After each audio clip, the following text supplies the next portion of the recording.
if you log on, you will go into the thinking activity and start to think. That's what he means by logging on, right? And one of the ways you can log on to thinking is to think about thinking. And you might not notice that you've logged on because you're thinking about thinking. You might think, oh, that's not thinking. Oh, yes, it is thinking. Thinking does not have to disturb if you just allow it to be and refrain from judging it or interacting with it.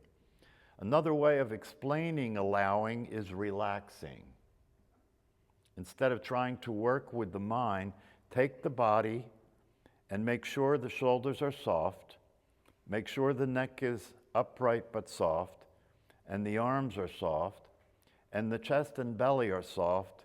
In the softening of the body is the invitation to experience it, so that when your body is proper and the breathing is taking place as an activity and you are relaxed, then the awareness of the breathing is more accessible.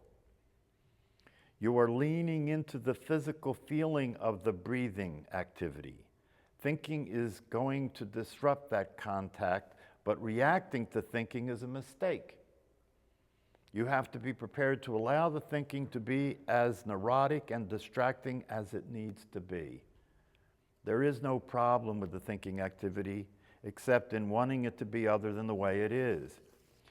If you do not want thinking to be other than the way it is, thinking will not bother you. Just be there, and after a short period of practice like that, you will be able to smile at the thinking activity. Why? Because you're not identified with it. You just see it, right? That's why they talk about in these teachings and practices, when you wake up, you become a seer. You begin to actually see instead of think about what's happening. You actually can see what's happening, and part of what you're seeing is the thinking activity. Practice in that kind of way, and you will find sitting down to be a very welcoming state. I was talking to a friend yesterday who was in a lot of physical pain. And not only was he in a lot of physical pain, but he thought he could suppress it with his will. When he failed in that effort, he felt even worse. Things are just as they are, and the only thing out of place is your will. The only thing out of place is your will. In other words, the only thing out of place is you continue to have the idea that you can control something or change something. That's what his friend thought, until he found out that that wasn't true, and then that became upsetting for him. Things are just the way they are, and the only thing out of place is your will. Practice is to give up the fight with the thinking activity, to give up the fight with things as they are, and come back home to your deeper state. It cannot be described, but you can hint at it by saying, when breathing in, I am relaxed and aware of breathing in. When breathing out, I am relaxed and aware of breathing out. And when thinking disrupts, I have nothing to say about that. That is your business. You are on your own. Practice in that kind of way, and you will find sitting down to be a very welcoming state. There is no fight with the thinking activity. Your tendency toward aggression has been released. It is just okay. You are free now to go roam. I am sitting at home, relaxed, and experiencing myself being relaxed. So that's what we're doing. You really have to get clear that the personality has nothing to do when practicing meditation. The personality has nothing to do. The thinking activity has nothing to offer. The thinking activity has nothing to do. It is being let go of. That's one way to look at it. It's being let go of, because, in the ordinary course of events, you and I are going to engage with thinking. We have no choice, right? Because we have to function in the world, and the thinking activity allows that to happen, because the thinking activity involves everything you've ever learned about how to live your life, how to drive your car, how to take care of your body and all that. So we're not saying get rid of all that. No. Thinking activity is inevitable. However, in meditation, we're beginning to practice being aware of thinking instead of identified with thinking. And in the meditation practice, to the extent that we're aware of thinking, we just let thinking continue to be as crazy as it wants to be. We're not trying to do anything with it at all.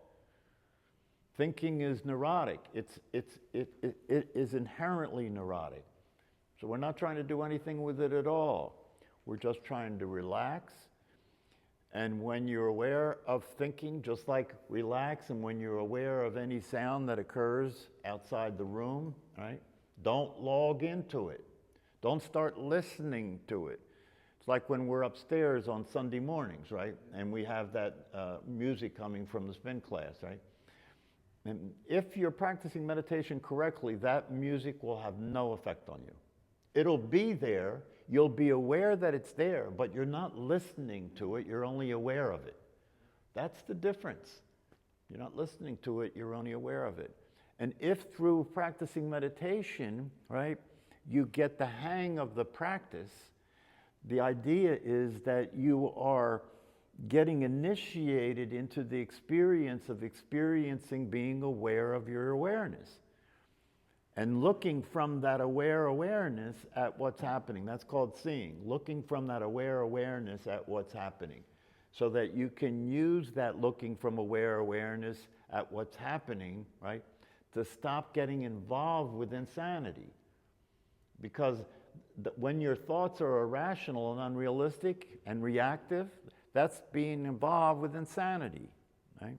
Whenever you have a reaction to what's happening, like it shouldn't be happening, it should be different, that's a judgment and an evaluation, right? That's being made by the mental activity, right? And that kind of judgment and evaluation, if you believe in it and you follow it, will take you to down the path to the road of hell. Because that's where all your suffering is coming from. You know, wanting things to be different, wanting your own mind to be different, wanting your own thoughts to be different, wanting your body to be different, wanting your emotions to be different. That is the hell realm. That's where the suffering occurs. And so it really is important to pay close attention to what's happening when you practice meditation. Understand that the most important thing you could do during the practice of meditation is relax. Let the body relax, let the mind empty, let the mind calm down. And the way we let the mind calm down is to leave it alone. If you leave it alone, it'll calm down on its own. It'll run out of gas because you're not feeding it your attention. But you see, the thing about non-duality and the non-dual experience is that it is the experience that releases you from suffering because there's no one to suffer. It is the experience that releases you from struggling with everything because there's nothing to be in conflict with.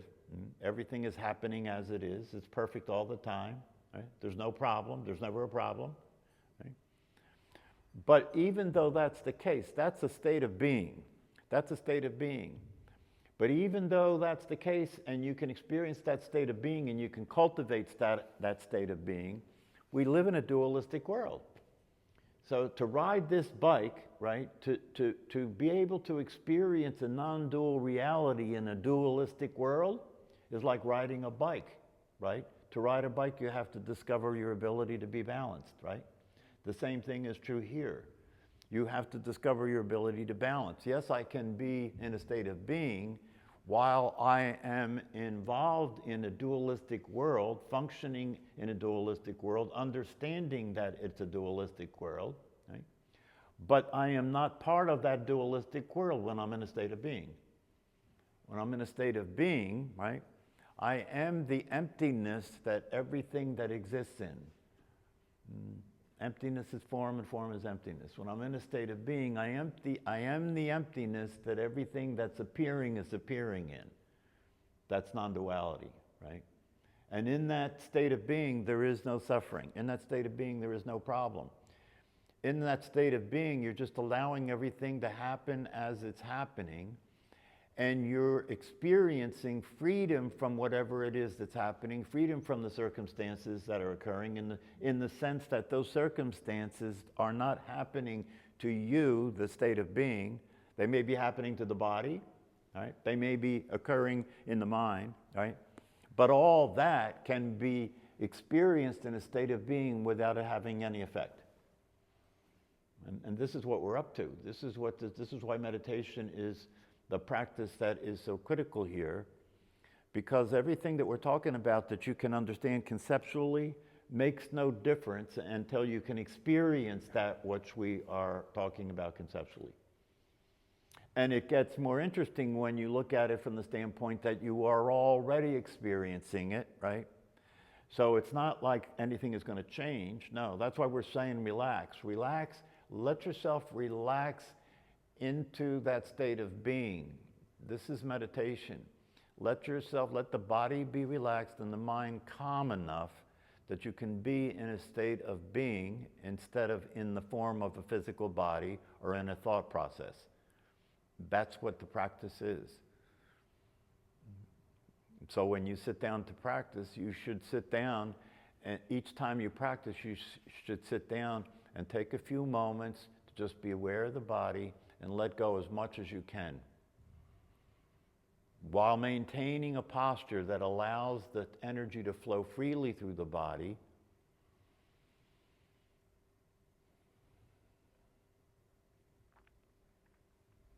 And then in that relaxed physical state, allow yourself to start to be aware of the thinking activity which is occurring. And then move your attention to the belly, to the dantian, to the hara, and start to be focused on that area. So that as the thought activity occurs, you see, if you're doing it this way and you're relaxed and the mind is calm, it's a lot easier when thoughts occur not to log on. It's a lot easier not to log on. You just stay relaxed. Stay relaxed. Be aware of your face when you're practicing meditation, because the face is where, especially when people are attempting to practice meditation, the face expresses a trying. I see it when I look at students practicing. The face is expressing a trying. I am trying to meditate. You want to have your face be relaxed like you're asleep, but you're totally awake. When you sleep, your face relaxes, right? Because you're not trying. You're not doing anything. So you're not attempting. You're not making any effort. The system is just relaxed. This is where we want to get to. So we can be out of the way and allow the state of being to be noticed. Out of the way and allow the state of being to be recognized and experienced. And the recognition of it and the experience of it is being had by itself. This is why this is a little bit dicey, right? Because this is what I mean when I say you're not recognizing awareness. Awareness is recognizing awareness. How does that happen? It's natural. If you relax the body and calm the mind, it's natural for awareness to be aware of itself. Yeah? Resilience is how fast can you recover, right, from being in a state of mind? How fast can you recover from an emotion that comes up fast, right?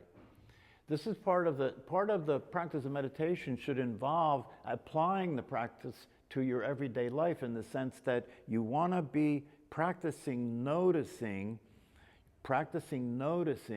when you go into an upset state.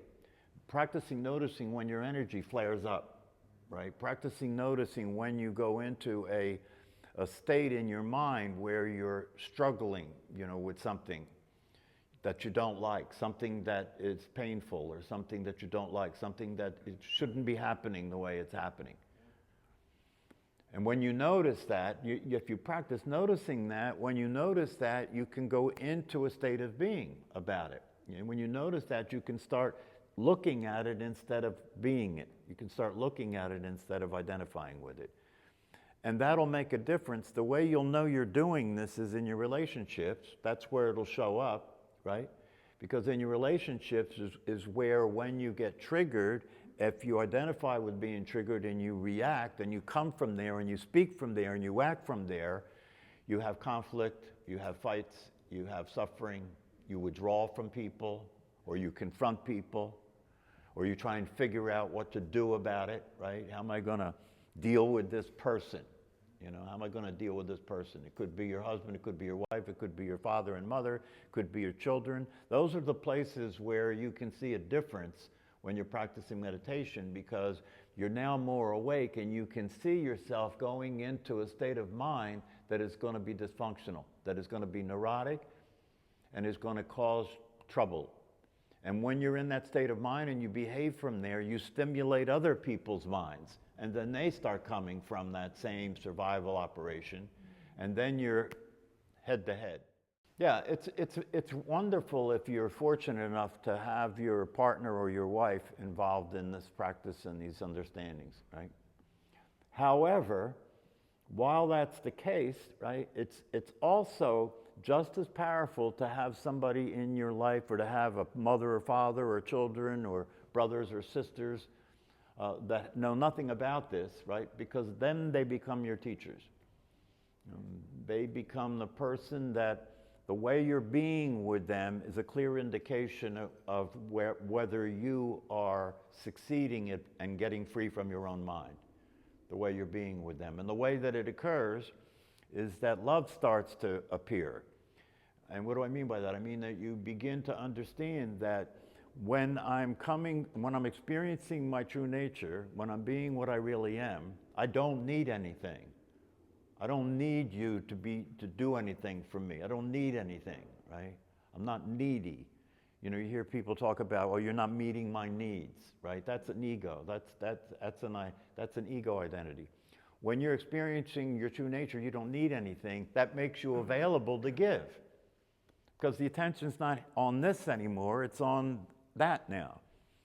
So the way you know that the meditation's working is the people that you're around in your life, right? What happens is you start to pay attention to what you can give to them, and you start to pay attention to how you can let them be who they are. Leave them alone. You know, stop trying to change them. Stop trying to describe them as somehow not the way they're supposed to be. Of course, the only way you're going to be able to do that successfully is if you succeed in doing that with yourself. You know, that you leave yourself alone, man. Leave your mind alone. You know, stop trying to fix it. Stop trying to change it. You can't fix it or change it. It's going to stay crazy because it's programmed for survival. And there's nothing wrong with that, as long as you know when it starts to try and get things to survive that don't need to survive. That's called neurotic. The body needs to survive. So when the mind is operating in a way to survive the body, that's a good thing, right? But what happens is the identity identifies itself with the personality, which does not need to survive because it doesn't actually exist, right? And then you're fighting and trying to survive and struggling and coping to get something to remain in existence that doesn't exist in the first place. When you wake up to that, you realize that, you know, all these conflicts and battles that you fought in your life with other people, you know, personality against personality, was just a waste of energy. It could never go anywhere. It can't possibly go anywhere because there is no place for it to go. The personality is neurotic and it will never give up being right. It considers being right necessary for its existence. That's the way it persists, is by being right. And being wrong is threatening, so it will do everything in its power to avoid being wrong and looking bad. Pay attention and you'll see this.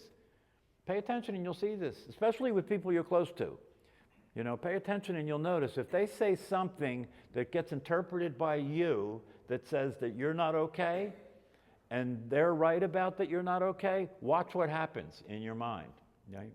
Right away, you'll start, you know, go right into, you know, you'll go right into how you're going to counter that.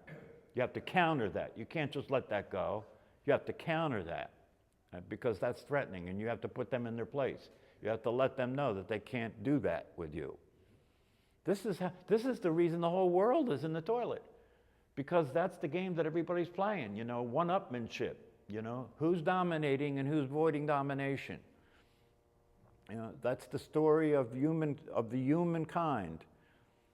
And if it doesn't change in the future, then this whole situation will come to an end.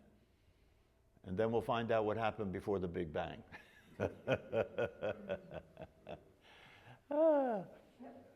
I mean, if you really understand the nature of reality, right, what you understand is that the sun's going to die out, right? This whole situation is going to come to an end, just like your life is going to come to an end, right? Right? But the reality situation is, even if the whole situation were to come to an end, right, a whole new universe would appear immediately. So there's no threat. There's no threat. It's all emptiness in form, and every time, if the form disappears, the emptiness will produce another form. That's all. That's what it's doing with human life. It just keeps producing new forms, keeps producing new forms.